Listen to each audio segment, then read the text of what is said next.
भाई और बहनों, कांग्रेस और उसके साथियों ने जो काम समय पर नहीं किया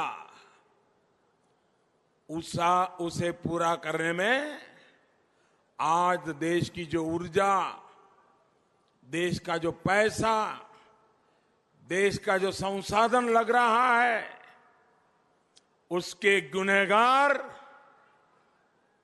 कौन है? कौन है गुनहगार? कौन है गुनहगार? कौन है गुनहगार? कौन है गुनहगार? कौन है गुनहगार? सिर्फ और सिर्फ कांग्रेस वाले गुनहगार हैं।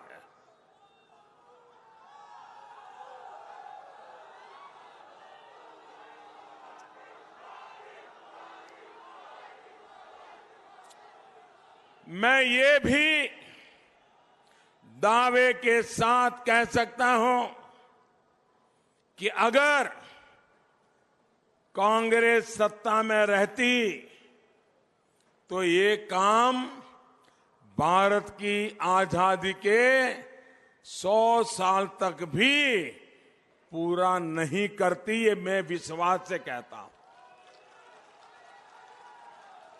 साथियों, कांग्रेस के नामदारों ने अपने वंश का फायदा करने के लिए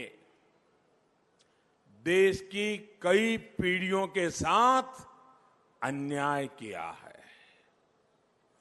देश ने उन्हें जो समय दिया था उसका उपयोग नामदारों ने अपने भ्रष्टाचार और काले धन के भंडार को बढ़ाने के लिए किया।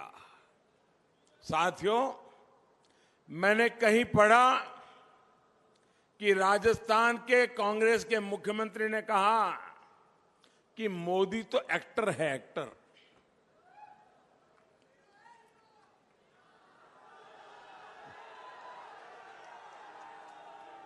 अब जिस पार्टी के नामदारों को रिमोट की इतनी आदत हो तो उसे हर कोई एक्टर ही नजर आएगा।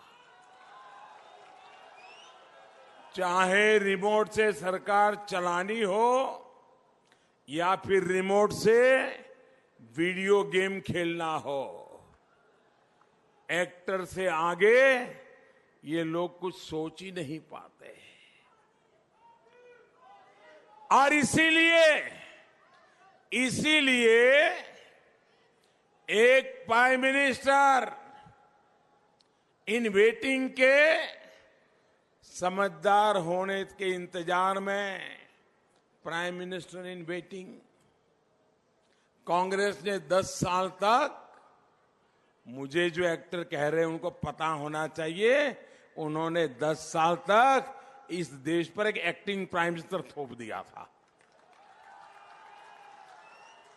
साथियों, क्रिकेट में जब दिन का खेल पूरा होने का समय, आखिरी ओवर बाकी हो 1-2 और कोई आउट होता है तो जो आखिरी नंबर का होता है उस खिलाड़ी को लाया जाता है और वो नाइट वॉचमैन का काम करता है।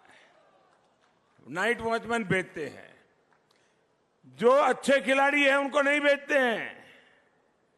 कांग्रेस को भी 2004 में उन्होंने सोचा नहीं था, अचानक मौका मिल गया।